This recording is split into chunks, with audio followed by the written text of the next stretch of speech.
1812ஆம் காலகட்டத்திலேயே அமெரிக்கர்கள் இனப்படுகொலை பண்ணி கொண்டிருந்தார்கள். அந்த காலகட்டத்துல பெரிய அண்ணனா இருந்தது யுகே. இப்ப அவங்க சின்ன அண்ணனா மாறிட்டாங்க. இப்ப அண்ணனே இல்ல இப்போ. தம்பியா மாற போறாங்க. பட் அந்த காலகட்டத்துல பெரிய அண்ணனா இருந்த யுகே வந்து பாத்தீங்கன்னா, இனப்படுகொலை செய்றாங்க. அமெரிக்கர்கள் கொஞ்சம் கூட மனசாட்சியே இல்லாம ஏகப்பட்ட சித்திரவதைகள் நேட்டிவ் அமெரிக்கன்ஸுக்கு செய்றாங்க. கோடு sanction, trade restriction, naval blockade அப்படின்னு பல விஷயங்கள் செஞ்சுட்டு இருந்தாங்க. இன்னொன்னு பிரான்ஸ் நெப்போலியானிக் வார்க வந்து தடுக்கணுன்றதுக்காக ஏகப்பட்ட விஷயங்கள்லாம் செஞ்சுட்டு இருந்தாங்க. அதாவது பெரிய அண்ணனா இருக்கணுன்றதுக்காக அவங்களோட மைட் என்னவோ அத காமிச்சுக்கிட்டு இருந்தாங்க. அமெரிக்கர்களுக்கு பிடிக்கல. 2 பேர் முட்டிக்க ஆரம்பிச்சாங்க அமெரிக்கால. அப்படி போனதுல வந்து பாத்தீங்கன்னா 815 கரெக்ட்டா 3 வருஷம். ஜூன் மாசம் பிப்ரவரி கொஞ்சம் முன்ன பின்ன இருக்கலாம். பட் ஆனா 3 வருஷம் அந்த பிரச்சனை வந்து நடந்துச்சு. நேட்டிவ் அமெரிக்கன்ஸுக்கு ஆதரவு குடுத்தது யாரு? யுகே. ஏன்னா இனப்படுகொலை செய்யறாங்க. நியாயத்த தட்டி அதான் அமெரிக்கா வந்து எங்களோட பகுதிய நாங்க எக்ஸ்பேண்ட் பண்றோம். அதுல எங்களோட பகுதி அப்படிங்கிறது போல அவங்க தரப்புல இருந்து எக்ஸ்பேண்ட் ஆயிட்டு இருக்காங்க. அமெரிக்கான்றத இப்ப முழுசும் அமெரிக்காவா இல்ல. கொஞ்சம் இருந்துச்சு. அத கொஞ்சம் கொஞ்சமா எக்ஸ்பேண்ட் பண்ணிட்டு இருக்காங்க. கனடால வந்து பாத்தீங்கன்னா, யுகேவோட ஒரு காலனியா இருந்த காலகட்டம். அந்த டைம்ல வந்து பாத்தீங்கன்னா, முட்டிக்கிறாங்க. 1815ல வந்து பாத்தீங்கன்னா, சரி ஓகே இது சரி வரல. நம்ம 2 பேரும் சண்டை பிடிச்சுக்க வேணாம் அப்படின்னு, அப்படியே கப்சுப்னு அந்த பிரச்சனையெல்லாம் முடிச்சுட்டு, ஸ்டேல்மேட் மாரி யாருமே கிளியரா வின்னர் அப்படிங்கிறது போல எதுவுமே இல்ல. ஸ்டேல்மேட் மாரி வந்து பாத்தீங்கன்னா, முடிச்சுக்கிட்டாங்க. 2 பேரும் பேசி பிரச்சனைய தீர்த்துக்கிட்டாங்க. ப்ராப்பரா எதுவுமே பேசி செட்டில் பண்ணிக்காம முடிச்சுக்கிட்டாங்க பிரச்சனைய. அந்த பிரச்சனை முடிஞ்சிருச்சு. ஆனா, அந்த போர்னால நேட்டிவ் அமெரிக்கன்ஸ் பயங்கரமா வீக் ஆயிட்டாங்க. அமெரிக்கர்கள்ஸ்லாம் ஒண்ணு சேர்ந்து, நம்ம ஒரு நாடு அப்படிங்கிறது போல அவங்களுக்கு ஒரு பற்று உருவாக ஆரம்பிச்சது. அதுக்கப்புறம் என்ன நடந்ததுங்கிறது வரலாறு. இதுல விஷயம் என்னன்னா, அதுக்கப்புறம் இவங்க 2 பேரும் அந்த பிரச்சனைய முடிச்சாங்க இல்லையா? அடடடடடா! என்ன ஒரு இணக்கம்ங்கிறீங்க. யுகேக்கும், யுஎஸ்க்கும் அதுக்கப்புறம் அவ்ளோ ஒரு இணக்கம். இதுவரைக்கும் போரே செஞ்சுக்காம ரொம்ப சூப்பரா வந்து பாத்தீங்கன்னா, இரு நாடுகளும் உறவு கொண்டுட்டு இருந்தாங்க இல்லையா? இப்ப அந்த உறவு வந்து பாத்தீங்கன்னா, முடிவுக்கு வந்துருச்சு அப்படிங்கிறது போல பலர் தரப்புலருந்து சொல்லிட்டு இருக்காங்க. அதுக்கான ஒரு உதாரணம் என்ன அப்படின்னா, ஓவல் ஆபீஸ்ல இருக்கக்கூடிய அந்த டேபிள். அந்த டேபிள் வந்து குயின் விக்டோரியா அவர்களால கிஃப்ட்டா குடுக்கப்பட்ட டேபிள். இப்ப ட்ரம்ப் அவர்கள் அந்த டேப் தூக்கி முதல்ல குப்பையில போடுங்க அப்படிங்கிறத டேபிள்ல மாத்திட்டாரு அவர் ஃபர்ஸ்ட். அதுக்கான காரணங்கள் நெறைய இருக்கு. எலான் மஸ்க் அவர்கள் பையன கூட்டிட்டு வந்திருந்தார் இல்லையா? அந்த பையன் ஏதோ பண்ணி ஏதோ அசிங்கம் பண்ணிட்டதுனால டேபிள மாத்திட்டாங்க அப்படிங்கிற சொல்றாங்க. ஆனா, அது அந்த மாரி கிடையாது. யுகே யூ ஆர் அவுட் அப்படிங்கிறது போல, அமெரிக்கா வந்து பாத்தீங்கன்னா, முறையா சுதந்திரத்த ஃபீல் பண்ணுதா? அப்படிங்கிறது போல கேள்விகள்லாம் வர ஆரம்பிச்சிருக்கு. சரி வெயிட் பண்ணி பார்ப்போம். யுகேவோட பிடிகள்ல இருந்து மெல்ல மெல்லமா வெளிய வந்துட்டு இருந்த அமெரிக்கா முறையா புது அமெரிக்காவ உருவிட போகுது. அதுதான் அமெரிக்கா கிரேட் அகெயின் அப்படிங்கிறது போல வருது இல்லையா? வாசகங்கள்லாம் பார்க்க முடியுது இல்லையா? அது போல இப்ப அந்த போருக்கும் இதுக்கும் என்ன அப்படின்னா, யுகே வெளிய போயிட்டாங்க இல்லையா? இப்போ ஒரு போர் வந்து பாத்தீங்கன்னா ரஷ்யாவுக்கு நடந்துகிட்டு இருக்கு. அதுக்கு பெருமளவுல உதவுனது யாரு? அமெரிக்கா. இப்ப ரஷ்யா ஜெயிக்கிற மாதிரி இருக்காங்க. சிக்னிபிகண்டா நேட்டிவ் அமெரிக்கன்ஸ் மாதிரி இப்ப யார் இருக்கா? உக்ரைனியன்ஸ் இருக்காங்க. அவங்க இப்ப வீக்கா இருக்காங்க. இப்ப இத கொண்டு போய் அதோட மேட்ச் பண்ணி பாத்தீங்கன்னா, ஒரு விஷயம் உங்களுக்கு புரியும். இதுக்கப்புறம் அமெரிக்காவும் ரஷ்யாவும் இணைஞ்சு செயல்பட போறாங்களா? இரு நாடுகளும் உறவாடிக்க போறாங்களா? நண்பர்களா மாறப் போறாங்களா? அப்படின்ற கேள்விகள் வர ஆரம்பிச்சிருக்கு. அது மட்டும் இல்லாம ஆல்ரெடி இருக்கக்கூடிய வேர்ல்ட் ஆர்டர்ல வந்து பாத்தீங்கன்னா, அமெரிக்கா யுனிபோலாரா வந்து பாத்தீங்கன்னா, அது மாரி ஒரு இல்ல பின்பம் இருந்துச்சு. யுனிபோலாரிட்டி அப்படிங்கிறது போல இல்ல. ஏன்னா அமெரிக்கா பல இடங்கள்ல தோத்துருக்காங்க. வியட்நாம், நார்த் கொரியா, ஆப்கானிஸ்தான் பல இடங்கள்ல தோத்தது உண்டு. ஆனா, இப்போ அவங்க யுஎன்ன வந்து பாத்தீங்கன்னா, பெருமளவுல அவங்க ஆதிக்கம் செலுத்திட்டு இருந்தாங்க இல்லையா அமெரிக்கா. இப்ப அத வந்து பாத்தீங்கன்னா டிஸ்பேண்ட் பண்ணிட்டு, multi polarity world Russia, America தலைமையிலான ஒரு வேர்ல்ட் ஆர்டரை உருவாக்கலாமா அப்படிங்கிற முடிவுகள் எடுத்துட்டாங்களா அப்படின்ற கேள்விகள் வருது. என்னப்பா சொல்லிட்டு இருக்கிற அப்படின்னு கேட்டீங்கன்னா, அமெரிக்கா அமெரிக்காவோட அதிபரான டொனால்டு ட்ரம்ப் அவர்கள் ஒரு சட்டம் கொண்டு வரலாமா அப்படிங்கிறது போல சிந்தனையில இருக்கிறாரு. யுஎன்ல இருந்து அமெரிக்கா வெளியே எடுத்துடலாம் அப்படிங்கிறது போல. அப்படி வந்துருச்சுனாலே அது செயலிழந்து போயிடும். ஆட்டோமேட்டிக்கா என்ன நடக்கும்? அமெரிக்கா வந்து பாத்தீங்கன்னா யுஎன்ல இருந்து வெளியே வந்துச்சுன்னா அதுக்கப்புறம் திருப்பி ஒரு வேர்ல்ட் ஆர்டர் கிரியேட் பண்றதுக்காக எல்லாரும் முற்படுவாங்க. ஸோ அதுக்காக வேர்ல்ட் ஆர்டர் இல்ல அப்படின்னா இந்த கூடி இது தப்பு இது நியாயம் அநியாயம் அப்படிலாம் பேசுறதுக்கு இடம் இருக்காது. ஸோ அந்த வேர்ல்ட் ஆர்டர் புதுசா ஒண்ணு அமையறதுக்கு முன்னாடி எல்லா நாடுகளும் தான் எக்ஸ்பான்ஷனிசம காட்ட ஆரம்பிச்சிருவாங்க. சீனா தைவான் அடிக்கிறது, ரஷ்யா மேலும் முன்னேறது, யூரோப்பியன் யூனியன் தடுக்கணும்னா அந்த சைட்ல பெருமளவுல போர் நடக்கிறது. அமெரிக்காக்கு வந்து பாத்தீங்கன்னா கனடாவை எப்படியாவது நான் வசம் கொண்டு வந்துடணும் அப்படிங்கிற ஒரு யோசனை இருக்கு. இதே யூகேவோட காலனியா கனடா இருக்கும் போதுல இருந்தே அமெரிக்காவுக்கு ஒரு கண்ணு கனடா மேல. ஸோ மேபி கொண்டு வரலாமான்னு ஒரு எண்ணம்.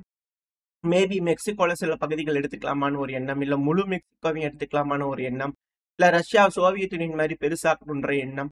அப்புறம் பாகிஸ்தான், எல்லா நாடுகளும், அப்புறம் இங்க மயன்மார், பங்களாதேஷ், இவங்கெல்லாம் ஒண்ணு கூடுறாங்கன்னா கிரேட்டர் பாகிஸ்தான் அப்படிங்கிறது போல ஒரு எண்ணம் வருமா, என்ன ஏதுங்கிறதுலாம் இதுக்கப்புறம் இந்த யூஎன்ல இருந்து அமெரிக்கா வெளியே போனதுக்கு அப்புறம் தான் இருக்கு. ஸோ 3ஆம் உலக யுத்தத்துக்கு உலகம் தங்களை அன்புடன் அழைக்கிறது. இந்த யூஎன் வந்து வெளியே வந்துட்டாங்கன்னா கண்டிப்பா எல்லா நாடுகளும் வேர்ல்ட் அட் வார்ஸ் அப்படிங்கிறது போல ஒரு 1.5 வருஷம் 2 வருஷத்துக்கு முன்னாடி நினைக்கிறேன், நான் இன்னொரு சேனல்ல வீடியோ போட்டிருக்கும் போது அதெல்லாம் நான் சொல்லியிருப்பேன். வேர்ல்ட் அட் வார்ஸா இருக்கும் அப்படிங்கிறது போல. ஸோ வேர்ல்ட் அட் வார்ஸா இருக்கும். அது ஒரு கட்டத்துக்கு மேல வேர்ல்டு வாரா மாறிடுச்சுன்னா பஞ்சாயத்து ஆயிரும் அப்படிங்கிறது போல. ஸோ வேர்ல்ட் அட் வார் அப்படிங்கிற ஒரு படிக்கு பக்கத்துல வந்தாச்சு. அமெரிக்கா எப்ப யூஎன்ல இருந்து வித்ட்ரா பண்றாங்களோ அப்போ இந்த உலகத்துல மிக பெரும் பிரளயங்கள் வெடிக்க ஆரம்பிக்கும் அப்படிங்கிற மாற்று கருத்து இல்ல. ஸோ என்ன நடக்க போகுது அப்படிங்கிறது பார்த்தேன். ஆனா இப்ப களத்துல வந்து பாத்தீங்கன்னா ரஷ்ய வீரர்கள் வெலிக்க நோவோசில்கால இருந்து வந்து பாத்தீங்கன்னா முன்னேறி, அதாவது வெலிக்க நோவோசில்காக்கு மேல வந்து பாத்தீங்கன்னா நோயிக்கமார், இப்போ நோயிக்கமாருக்கு மேல வந்து பாத்தீங்கன்னா நோவோ ஆக்சுரத்ரேத்ருவா அப்படின்னு ஒரு செட்டில்மெண்ட் இருக்கு. ஸோ அதுல வந்து நாங்க பிடிச்சிட்டோன்னு கொடியை விரிச்சு காமிச்சிட்டு இருக்காங்க. ரெண்டாவது சுதா பகுதியிலேருந்து வந்து பாத்தீங்கன்னா ரஷ்ய வீரர்கள் முன்னேறி வந்திருக்காங்கன்னு சொல்றாங்க இல்லையா. ஸோ அதே போல வந்து பாத்தீங்கன்னா வீடியோ பதிவுகள்லாம் வந்திருக்கு. இன்னும் எந்த அளவுக்கு முன்னேறி இருக்கிறாங்க, எந்த அளவுக்கு பிடிச்சிருக்காங்க அப்படிங்கிற எந்த ஒரு செய்தியும் வரல. ஆனா வரக்கூடிய அரசியல் பொருளான தகவல்கள் என்ன அப்படின்னா, ரஷ்யாவோட கர்ஸ்க் ஒப்லாஸ்ட்ல இருக்கக்கூடிய செவரடோக்லியோ இந்த பகுதி ரஷ்யா மீட் எடுத்துட்டாங்கன்னு ப்ரோ உக்ரைனியன் சோர்ஸான டீப் சைட் தப்ளே சொல்லியிருந்தாங்க. அதுல இருந்து முன்னேறி சுமி ஒப்லாஸ்டுக்குள்ள போய் நொவென்கி அப்படின்ற பகுதியை ரஷ்யா அவங்க கட்டுப்பாட்டுக்குள்ள எடுத்துட்டாங்க. அது மட்டும் இல்லாம இந்த செட்டில்மெண்ட்டுக்கு கீழே வந்து பாத்தீங்கன்னா இன்னொரு செட்டில்மெண்ட் இருக்கு, பசிஃப்கா. ஸோ அந்த பசிஃப்காவும் வந்து பாத்தீங்கன்னா அவங்க கட்டுப்பாட்டுக்குள்ள எடுக்க ட்ரை பண்ணிக்கிட்டு இருக்காங்க அப்படின்னு சொல்றாங்க. ஸோ இதுக்கு இடது பக்கத்துல, நான் மேப்ல இப்ப இருக்கிறத வச்சு நான் சொல்றேன், இதுக்கு இடது பக்கத்துல இருக்கக்கூடிய ஜுபார்கா இந்த பகுதியும் ரஷ்யாவோட கட்டுப்பாட்டுக்குள்ள வந்துருச்சு. அதாவது இந்த பசிஃபிக்கா இருக்கு இல்லையா, அதுல இருமுனை தாக்குதல் பண்ணிட்டு இருக்காங்க ரஷ்யா. அதாவது இந்த ஜுவாக்கால இருந்து ஒரு பக்கவாட்டு தாக்குதல் அந்த பின்புறமா போய் சைடு வாக்குல போய் பசிஃபிக்காவையும் நொவென்காவில இருந்து நேரா கீழே இறங்கி பசிஃபிக்காவும் தாக்குதல் பண்ணிருக்காங்க அப்படின்னு சொல்லப்பட்டு வருது.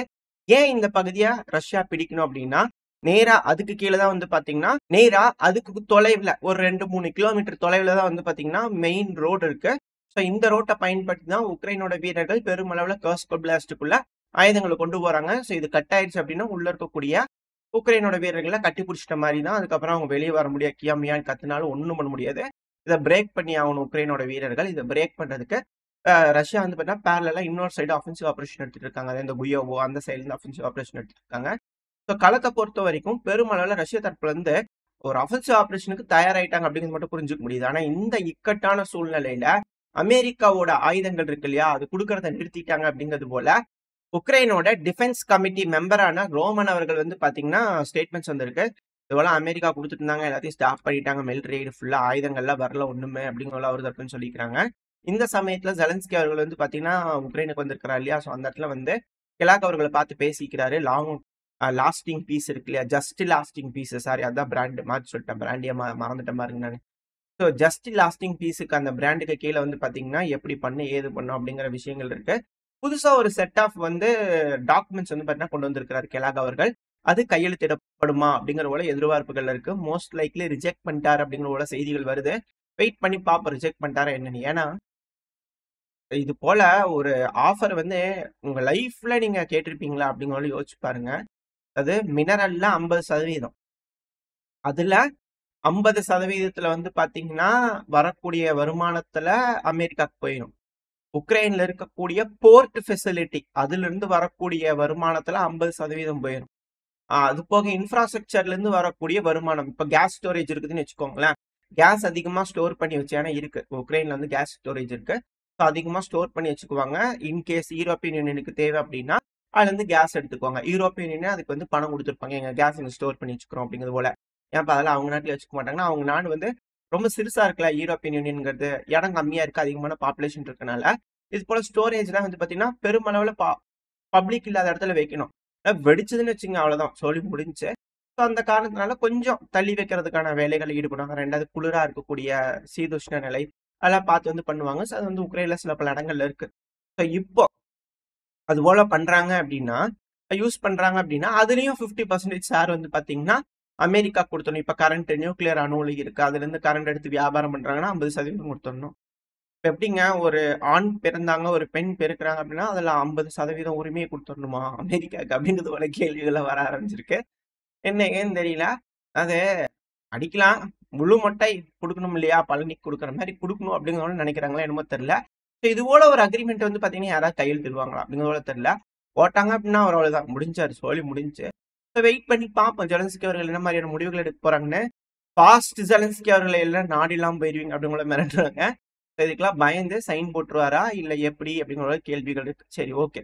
இப்போ கெலாக் அவர்களோட மீட்டிங் பண்ணியாச்சு. 2வது உக்ரைனோட அதிபர் வந்து பாத்தீங்கன்னா பேச ஆரம்பிச்சுக்கிறாரு. இவ்வளவு இக்கட்டான சூழ்நிலையிலையும் உக்ரைனோட மக்களே என்னோட நிக்கிறீங்க. கொடான கோடி நன்றிகள் அப்படிங்கிறது போல ஜெலன்ஸ்கி அவர்களின் தலைவர் பாருங்க உக்ரைனோட மக்களுக்கு நன்றிகள் சொல்லியிருக்கிறாரு, விளாக் பண்ணியிருக்கிறார். இந்த மாதிரியான ஒரு நெருக்கடியிலையும் நீங்க நம்பி என் கூட இருக்கீங்களே, உங்களுக்கு நான் என்ன பண்ண போறேன் அப்படிங்கிறது போல அவர் தரப்புல இருந்து அந்த ஆதங்கங்கள் தெரியுது. இப்ப பாப்போம்.